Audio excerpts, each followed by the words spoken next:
Now if I'm in normal graphing mode, and we can see that here, and I have two lines already drawn, which are these, we can see that there's no ability at the moment to change that to an inequality. We can actually do some shading, and I'll just demonstrate that for you now by choosing the shading. So it's sort of a form of inequalities and shading, but it doesn't actually allow us to really understand the inequality feature of it. And equally, it doesn't allow us to type any x equals or inequalities involving just x alone. So we can see that that produces this graph, and we can still find intersects, and it gives us an idea of what's going on, but I want us to focus on the inequalities app. So these are the four inequalities I'm going to use for this lesson. And for me to type those in as inequalities, I'm going to use the Inequalz app. And that can be found in apps, and in my case, number 7. Press any key, and you'll notice that the whole structure of the y equals page has changed.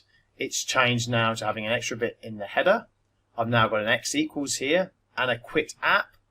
And also when I come over to the line itself, I can now change the inequalities in here, and the shading automatically happens for me. So that y equals 0 that I wanted to do, I can now, y greater than or equals to 0, I can now do very easily on here. Notice when typing these in, I've used the fraction button, which can be found in alpha x, and also be made mindful to keep the y as positive and adjust the inequalities accordingly. And I'm just going to come up and go into the x one. This is a nice little feature with the Inequalities app that only works with the Inequalities app. And in this case, we had that x was greater than or equal to 1. So I can also include that one as well. And if I now press graph, just as I would normally do, we can see there's loads of shading that happens. And in most questions, they would set the window up for us. The shade res will determine how much of a shading you actually have on the graph.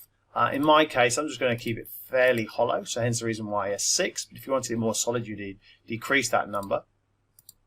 And we can see now that it's just shaded everything. And normally we say, well, okay, it's where all the shadings are, and we can sort of see it's here.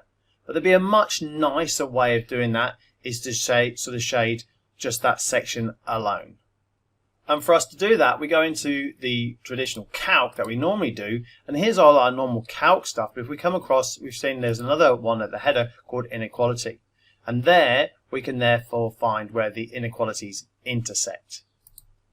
And we can now see that it will nicely delete them all as we go, and it will now show us the highlighted region in which we want for this inequality sets of equations. Now in most questions we're interested in the key intersection points, which are here, here, here, and then the very bottom. There's 4 of them. And for us to get those values, it's very simple. Go back into calc again, across to inequality, and that's number 1, the point of interest trace, and it will tell us them all. Well, that's one of the ones we want.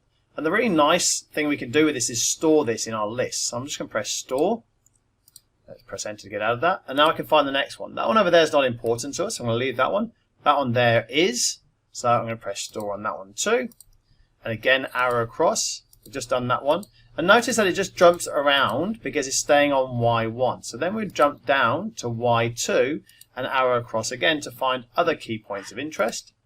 That one's now stored.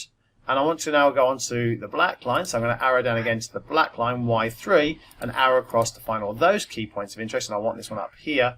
I'm now going to store that. The really nice thing about that is if I now then go into my stat edit, then there are those 4 key points stored in the lists. So sometimes we will just use these points as they are, but sometimes we'll actually want to work out a max or a min for these points. And we can actually do that by giving it going into a third list. Let's just call it M for now. Can't be bothered to do anything more complex. And we can do a calculation in here. Let's say it's 3 of the X values and 2 of the Y values. We can simply go 3, choosing list, and there it is now, 3 of the X, and let's say it's plus 2 of the Y. And then if we press enter, it will give us the answers to 3 of X values and 2 of the Y values, and we can work out which is the best for the max and min. A really nice little feature. The last few things that you may want to be aware of is sometimes we want points inside this region, not just on the lines themselves. And a nice way for you to be able to see that visually would be going to Format and add some grid lines. The light grey may be okay for you to see them. So if we press Graph, and we're going to have to go back into Calc and go across inequalities and do the intersection of those. And we can see that there's actually these key points that we can see in here in the graph, and they would actually be useful for us to work out as well if we needed to.